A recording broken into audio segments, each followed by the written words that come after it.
ఆరోగ్యము కాస్త కుదుట పడిందా? తెలిసిపోతున్నది. మీరు అనవసరంగా నా కోసం అవస్థ పడుతున్నారు. ఇందులో నేను పడే అవస్థ ఏమన్నది తల్లి? ఇది నా వృత్తి ధర్మం. ఇదిగోండి, తేనెలో రంగరించి ఇస్తున్నాను. ఈ చూర్ణాన్ని తినండి, ఒళ్ళు కాస్త తేలిక పడ్డట్టు ఉంటుంది. చూడండి వైద్యుల వారు, నా కోసం కంగారు పడకండి. నా కుమారుని ఒక్కసారి పిలిపించండి. అలాగే అలాగే తల్లి, నేనే స్వయంగా ప్రభువుల వారికి కబురు చేస్తాను, సరేనా? చూడండి, వీలైనంత తొందరగా రమ్మన్నానని చెప్పండి.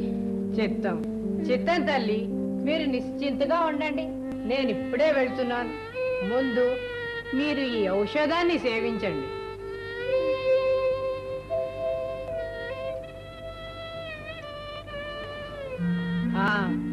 నేను వెళ్ళొస్తానమ్మా.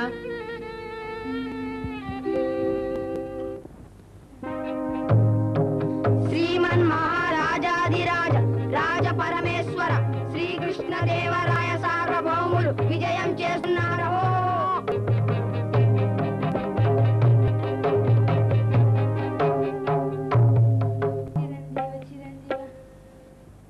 అమ్మా, ఎలా ఉంది మీ ఆరోగ్యం? వచ్చావా నాయన? ఏ క్షణాన ఆ దేవుడు నన్ను తీసుకెళ్తాడో తెలియదు. నిన్ను చూడాలనిపించి పిలిపించాను. ఇక హాయిగా కన్ను మూస్తాను తండ్రి. అలా అనకమ్మా, వైద్యుల వారు మీకేం భయం లేదని చెప్పారు. వైద్యులు ఎప్పుడు తుది శ్వాస విడిచేంత వరకు రోగి బ్రతుకునే చెబుతూ ఉంటారు నాయన. నాకు కాలం దగ్గర పడింది. అయితే నాకు ఓ కోరిక ఉంది, అది తీరుస్తావనే కబురంపను నాయన. అదేమిటో చెప్పమ్మా, మీ కోరిక తప్పకుండా తీరుస్తాను. తల్లి కోరికను తీర్చగలిగానన్న తృప్తి నాకు ఇవ్వమ్మా. చెప్పమ్మా, చెప్పు. ఏమీ లేదు నాయన, నాకు బాగా పండిన మామిడి పండ్లను తినాలని ఉంది. మంచి పండ్లను తెప్పించగలిగితే తిని తృప్తిగా కళ్ళు ముయ్యాలని ఉంది. ఇదే నా చివరి కోరిక తండ్రి. మంచి పండ్లను తొందరగా తెప్పించగలవా నాయన? ఇంత చిన్న కోరిక అంతగా అడగాల అమ్మా? వెంటనే తెప్పిస్తానమ్మా, వెంటనే తెప్పిస్తాను. ఎవరక్కడ? ప్రభు. వెంటనే అప్పాజీ గారిని పిలిపించండి. చిత్తం ప్రభు.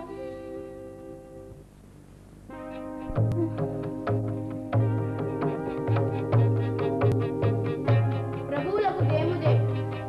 అప్పాజీ, మా తల్లి గారి కోరిక నెరవేర్చాలి అప్పాజీ. ఏమిటది ప్రభు?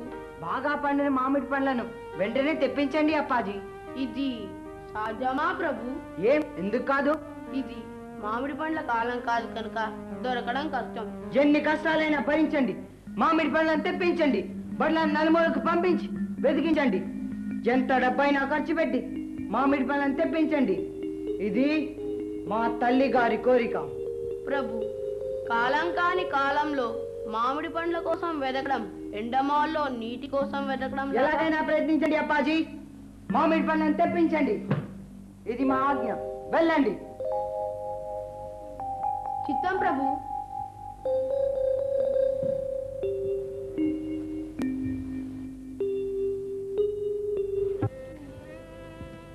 తల్లి, మీ కోరిక తప్పకుండా నెరవేరుతుంది.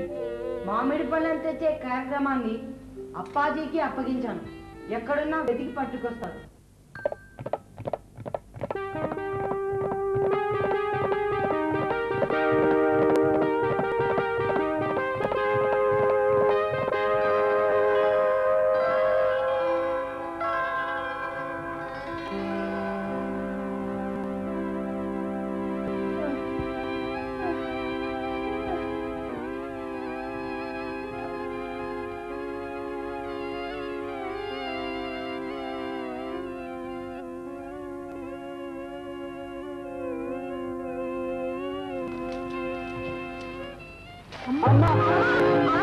రాజమాత, రాజమాత, రాజమాత. అమ్మా, మహారాజా మీరు వైద్యాచార్య, ఎలాగైనా సరే మా తల్లిని బ్రతికించండి. కనీసం ఆమె చివరి కోరిక తీర్చేంత వరకైనా ఆమెను బ్రతికించండి. మహారాజా మీకు తెలియందేమున్నది, చనిపోయిన వారిని బ్రతికించడం ఆ ఒక్క భగవంతునికే సాధ్యం కదా. ఆ మరణించిందా? మా తల్లి ఇక లేదా? అమ్మా అమ్మా, మీ కడపటి కోరిక తీర్చలేని అసమర్థుని క్షమించమ్మా, క్షమించు.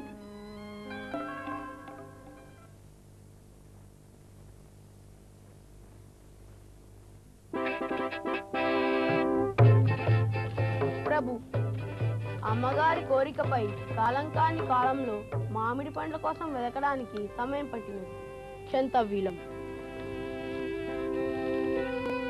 ఇంత రాజ్యం ఉండి, ధనం ఉండి, బలగా ఉండి ఏం ప్రయోజనం? మా తల్లి గారి కోరిక తీర్చలేకపోయాను. ఎలాగైతేనే మా తల్లి గారి కోరిక తీర్చలేని నిష్ప్రయోజకుడనయ్యా. ప్రభు, ఇందులో మీ తప్పేమున్నది? మీ ప్రయత్నము మీరు చేశారు. ఆ దైవమే మనల్ని కనకరించలేదు ప్రభు. అయినా నా మనస్సు ఎందుకో బాధపడుతున్నది రామకృష్ణ. అది మీ మంచి మనస్సు. మీ తల్లి గారిపై మీకున్న ప్రేమతో మీకు అలా అనిపిస్తుంది ప్రభు. మీరెన్ని చెప్పినా ప్రభువుల వారిపై మోపబడిన నింద మాసిపోతుందా? ప్రభువులపై నింద మోపడమా? ప్రభువులు చేసిన తప్పేమిటి ఆచార్య? ప్రభువులు తప్పు చేయలేదు, అది అందరికీ తెలుసు. కానీ ప్రభువులు తన తల్లి కోరిక తీర్చలేని అసమర్థుడయ్యాడని మాట పడక తప్పదుగా. ఇందులో ప్రభువుల అసమర్థత ఏమున్నది? రామకృష్ణ, ఆచార్యులు వారు అన్నది అక్షరాలా నిజం. ఈ సమాజం నన్ను అసమర్థుడిగానే చిత్రీకరిస్తుంది. ఆచార్య, దీనికి తరుణోపాయం సెలవిచ్చి నన్ను ఈ అపనింద నుంచి కాపాడండి. చిత్తం ప్రభు.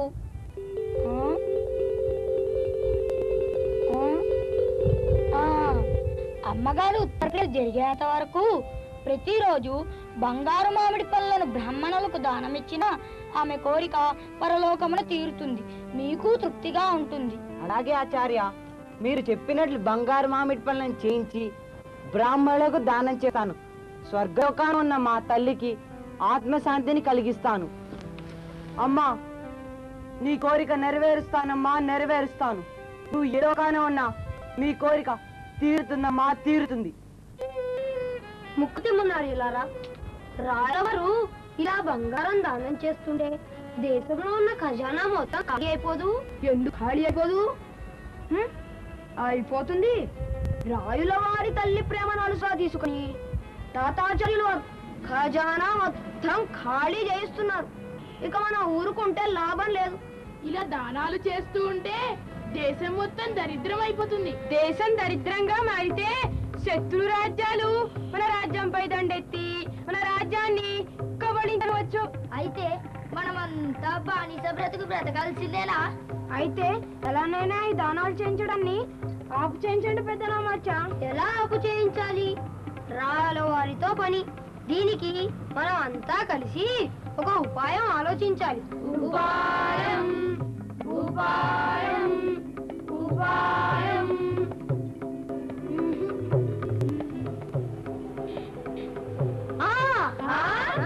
ఆలోచించగలిగిన వాడు ఒక్క రామలింగ కవే. రామరాజభూషణుడు తెలివిగా కష్టమైన పనిని నా వైపుకు నెట్టివేస్తున్నారు. రామలింగ, నీవే ఏదైనా ఉపాయం ఆలోచించి ఈ కష్టాన్ని గట్టెక్కించాలి. అందుకు నీవే సమర్థుడవి. పెద్దనామాచ్చు, నాపై గురి ఉంచి ఈ భారాన్ని మోపినందుకైనను తప్పక ఉపాయాన్ని ఆలోచించి ఈ కష్టాలను కడతేరుస్తాను. మాకు తెలుసు రామలింగ, నీవు కార్యసాధకుడవని. అంతా మీ అభిమానము తిమ్మనార్య. రామలింగ కవి, ఏం చేస్తావో ఎలా చేస్తావో మేమంతా తోడు ఉంటాం. అదే వెంటనే కార్యరంగంలోకి ప్రవేశించు. చూస్తారుగా, పెద్దల ఆశీర్వాదం ఉంటే మనము సాధించలేనిదంటూ ఏది ఉండదు. రేపు ఈ పాటికి రాయల వారు దానం చేయడం ఆపేస్తారు. ఇది నా మాటగా మీకు ప్రతిజ్ఞ చేస్తున్నాను.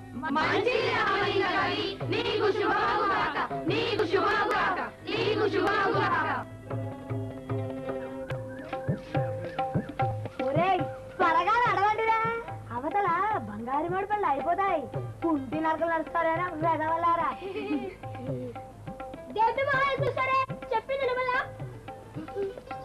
నమస్కారం మహాకవి.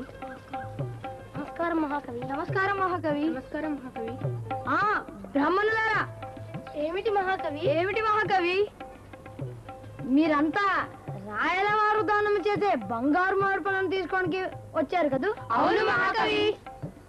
మీలో చాలా మంది బంగారానికి ఆశపడి తీసుకున్న వారే మరలా మరలా వచ్చి తీసుకుంటున్నారని రాయల వారికి అనుమానం కలిగింది. అటువంటి వారిని శిక్షిస్తారా? ఎవరై పట్టుకొని అడిగినా ఇదే మొదటిసారి అని అంటున్నారట. అందుకని రాయల వారు ఒక కొత్త పద్ధతిని ప్రవేశపెట్టారు.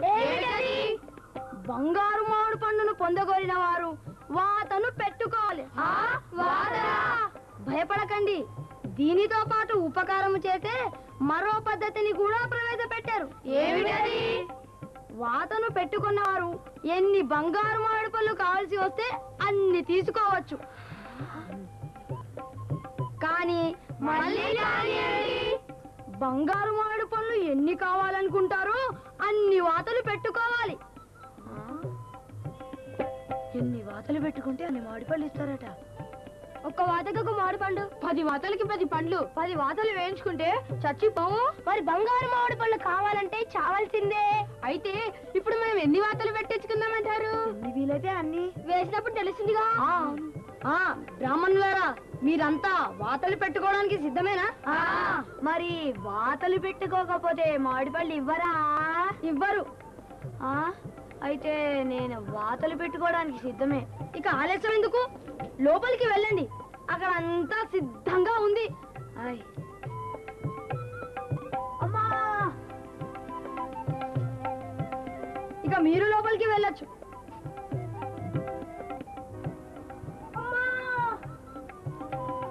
కానివ్వండి. బాబు, ఈ వాతలు పెట్టే బాధనైనా భరించగలను గాని ఈ పేదరికపు బాధను మాత్రం భరించలేకపోతున్నానయ్యా. నాకు 2 వాతలు పెట్టించండి. అలాగే బ్రాహ్మణోత్తమా, మీకు ఎన్ని వాతలు కావాల్సి వస్తే అన్ని పెట్టించుకొని రాయల వారి దగ్గరికి వెళ్ళి బంగారు మామిడి పళ్ళు తీసుకువెళ్ళండి. 2. కానివ్వండి. అమ్మా,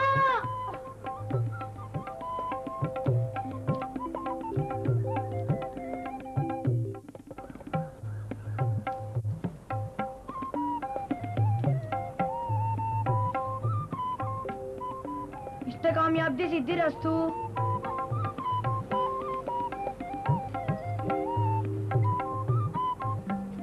ఇష్టకామ్యాబ్ది సిద్ధిరస్తు.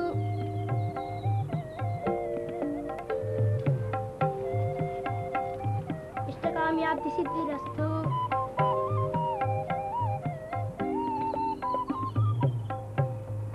మహారాజా, ఈ పేదరికపు బాధలను భరించలేక నేను 2 వాతలు వేయించుకున్నాను. నాకు 2 మామిడి పళ్ళు ఇప్పించండి. ఎవరైనా పేదరిక బాధ భరించలేక వాతలు వేయించుకుంటారా బ్రాహ్మణోత్తమా? క్షమించండి మహారాజా, ఎన్ని వాతలు వేయించుకుంటే అన్ని బంగారు మామిడి పళ్ళు ఇస్తానని చెప్పారు. నేను 3 వేయించుకున్నాను మహాప్రభు. 5 వేయించుకున్నాను మహాప్రభు. నేను 4 వేయించుకున్నాను. ఆగండి ఆగండి ఆగండి. మీరేమంటున్నారో నాకు అర్థం కావడం లేదు. భట్లారా, ఆజ్ఞా ప్రభు. బ్రాహ్మణులకు వాతలు ఎవరు వేస్తున్నారు? అచ్చట రామలింగ కవే మీ పేరు చెప్పి బ్రాహ్మణులకు వాతలు వేస్తున్నారు మహాప్రభు. అంతేకాదు మహాప్రభు, ఎన్ని వాతలు వేయించుకుంటే అన్ని బంగారు మామిడి పండ్లు ఇస్తారని సెలవిచ్చారు. అప్పాజీ, ప్రస్తుతానికి దాన ధర్మాలు ఇచ్చి కార్యక్రమాన్ని ఆపు చేయించండి.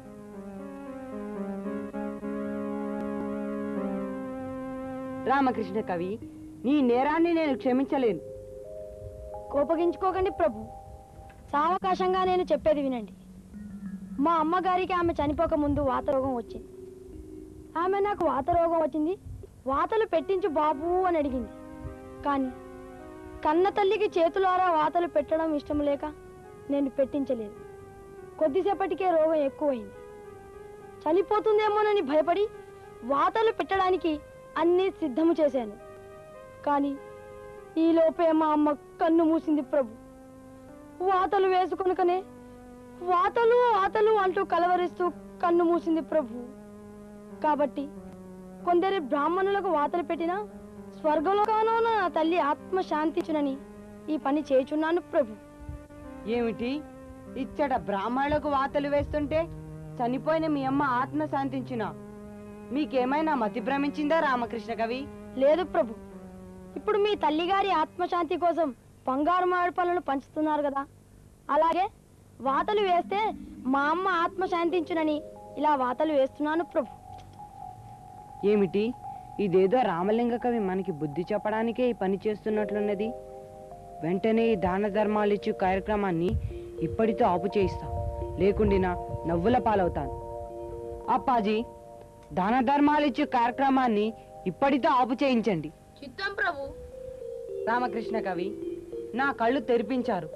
చనిపోయిన వారి పెరిట ఆత్మశాంతి కోసం ఎంత ధనం ఖర్చు చేసినా అది వృధా అని నా అంతటా నేనుగా తెలుసుకునేలా చేశావు. నేను మనసారా అభినందిస్తున్నాను. ప్రభువులు మన్నించాలి. మీ తల్లిగారిపై మీకున్న ప్రేమ ఎంత గొప్పదో మాకు తెలుసు. అందుకని ఇలా దానాలు చేస్తూ ఉంటే దేశంలో ఉన్న ఖజానా మొత్తం ఖాళీ అయిపోతుందేమోనని భయపడి ఇలా చేయవలసి వచ్చింది ప్రభు. క్షమించాలి. ఇక్కడ కవి నీ సమయస్ఫూర్తి అద్భుతం, అమోఘం. రామకృష్ణ కవి, మీ తెలివికి మెచ్చి మీకు అగ్రహారాన్ని బహుకరిస్తున్నాను. ధన్యుడను ప్రభు. కానీ ఈ వాతలు మాత్రం పెట్టించుకోలేను ప్రభు.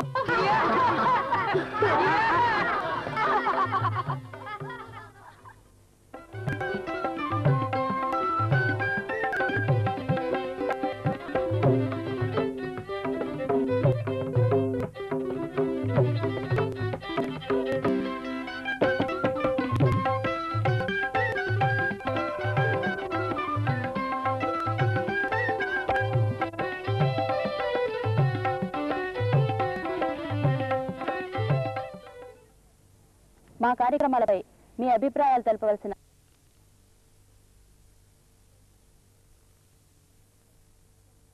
ఉండి ధనం ఉండి బలగా ఉండి ఏం ప్రయోజనం? మా తల్లిగారి కోరిక తీర్చలేకపోయాను. ఎలాగనేం మా తల్లిగారి కోరిక తీర్చలేని నిష్ప్రయోజకుడనయ్యాను. ప్రభు, ఇందులో మీ తప్పేమున్నది? మీ ప్రయత్నం మీరు చేశారు. ఆ దైవమే మనల్ని కనకరించలేదు ప్రభు. అయినా నా మనసుకో బాధపడుతున్నది రామకృష్ణ. అది మీ మనసు. మీ తల్లిగారిపై మీకున్న ప్రేమతో మీకు అలా అనిపిస్తుంది ప్రభు. మీరేమి చెప్పినా ప్రభువుల వారిపై మోపబడిన నింద మాసిపోతుందా? ప్రభువులపై నింద మోపడమా? ప్రభువులు చేసిన తప్పేమిటి ఆచార్య? ప్రభువులు తప్పు చేయలేదు, అది అందరికీ తెలుసు. కానీ ప్రభువులు తన తల్లి కోరిక తీర్చలేని అసమర్థుడయ్యాడని మాట పడక తప్పదుగా. ఇందులో ప్రభువుల అసమర్థత ఏమున్నది? రామకృష్ణ, ఆచార్యులు వారు అన్నది అక్షరాలా నిజం. ఈ సమాజం నన్ను అసమర్థుడిగానే చిత్రీకరిస్తుంది. ఆచార్య, దీనికి తరుణోపాయం